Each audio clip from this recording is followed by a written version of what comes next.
Chapter 1. Crowned in Shadow. The Nile's golden light bled into the horizon, painting the temple walls in hues of amber and shadow.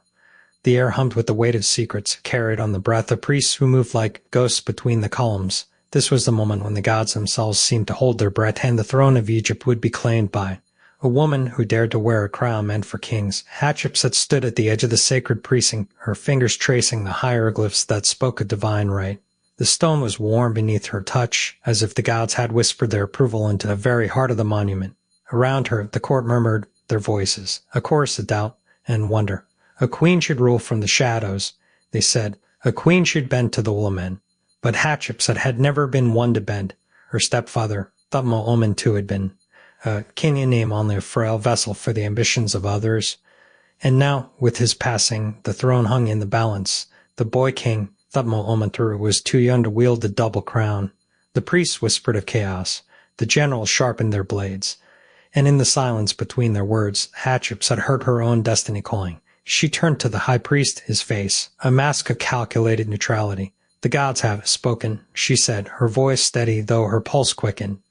Egypt cannot afford division. The throne must be secure. The priest's eyes flickered toward the boy king, then back to her.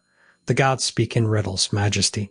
Their will is not always clear. Hatshepsut smiled, a slow, deliberate curve of her lips. Then let us make it clear for them. The coronation was a spectacle of golden incense, a carefully orchestrated dance of power.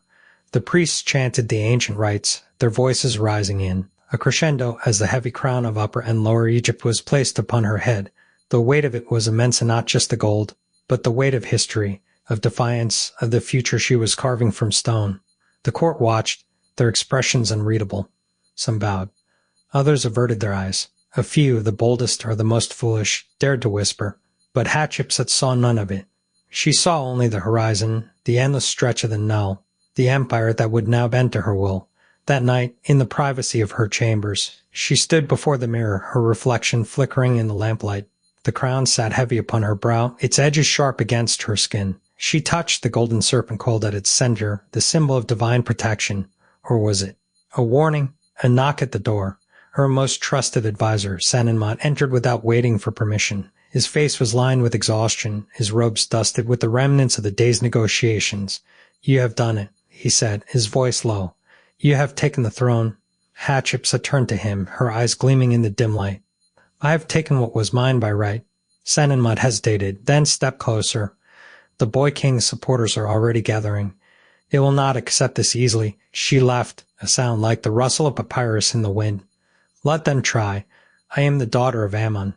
I am the living embodiment of the God's will." But even as she spoke, she felt the first tendrils of doubt creeping in. The throne was hers, yes, but for how long? The past was. A shadow that stretched long and dark behind her, and the future was. A blade waiting to be drawn. Outside, the wind howled through the temple courtyards, carrying with it the whispers of those who had come before, the pharaohs who had ruled, who had fallen, who had been forgotten. Hatshepsut closed her eyes and listened. The gods were silent, but the shadows were not. And so, with the weight of a crown upon her head and the weight of history upon her shoulders, she stepped into the light and into the darkness that would follow her until the end of her days.